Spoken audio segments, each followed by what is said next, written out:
Our next presentation is called Ignore the Johnson Amendment, Why America Needs Politics from the Pulpit. Please welcome Carson Campuzano.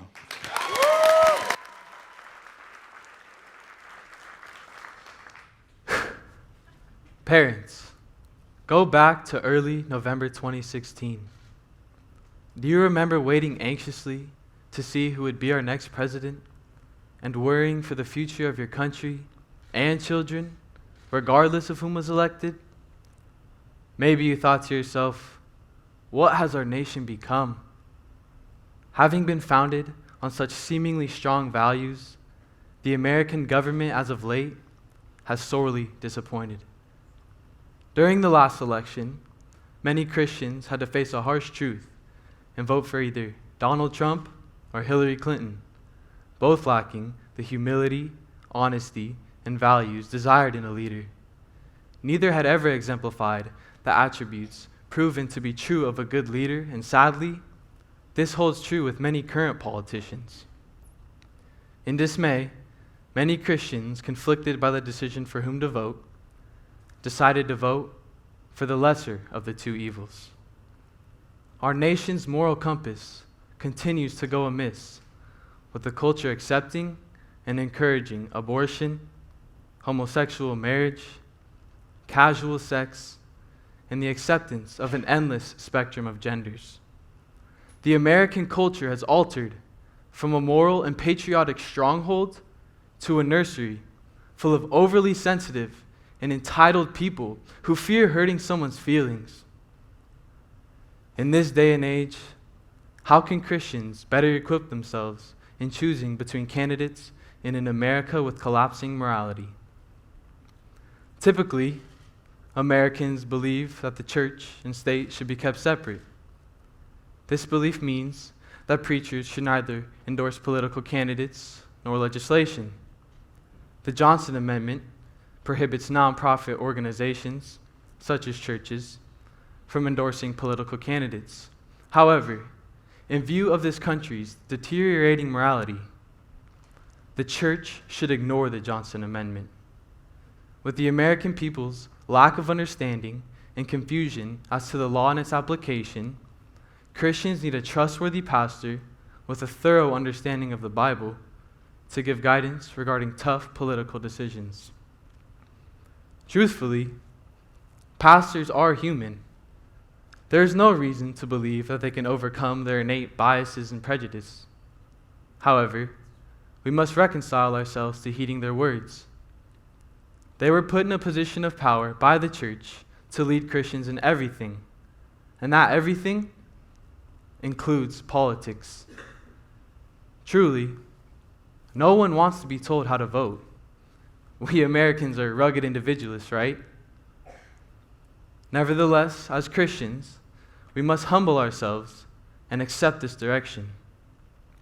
As it says in Hebrews 13, obey your leaders and submit to them, for they are keeping watch over your souls.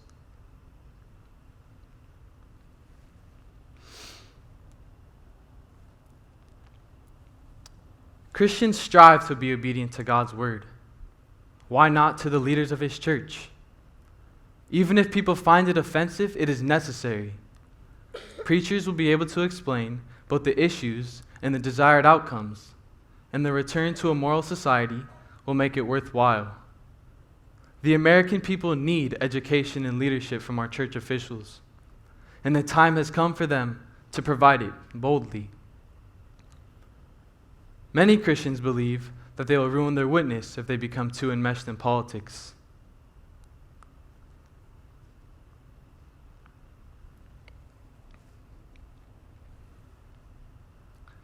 However, French philosopher and theologian Jacques Ellul gives good reasoning on how true Christians can influence a society in a good way, regardless of what other people believe.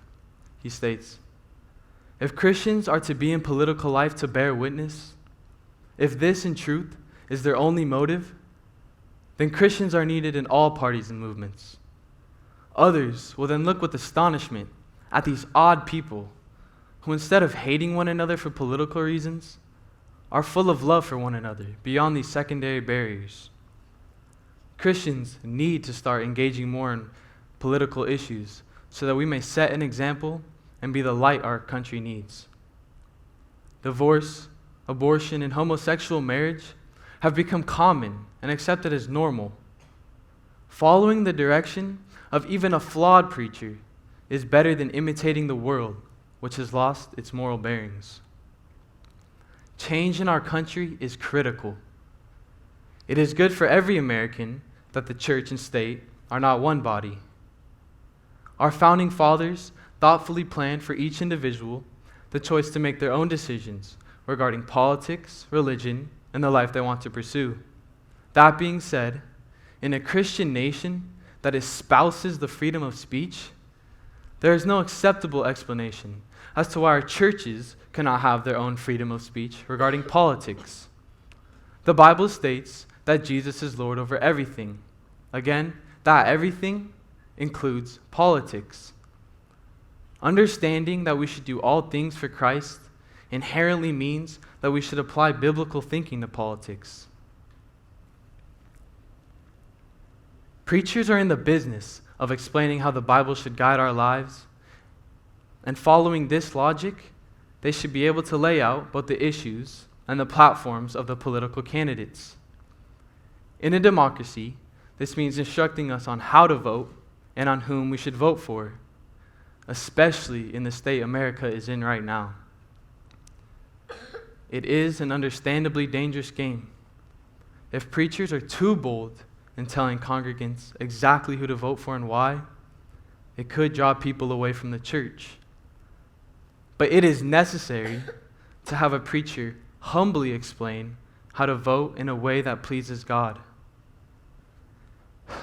Our nation is far from where it should be from a moral standpoint, and the church must act now to secure a hope and future for our nation.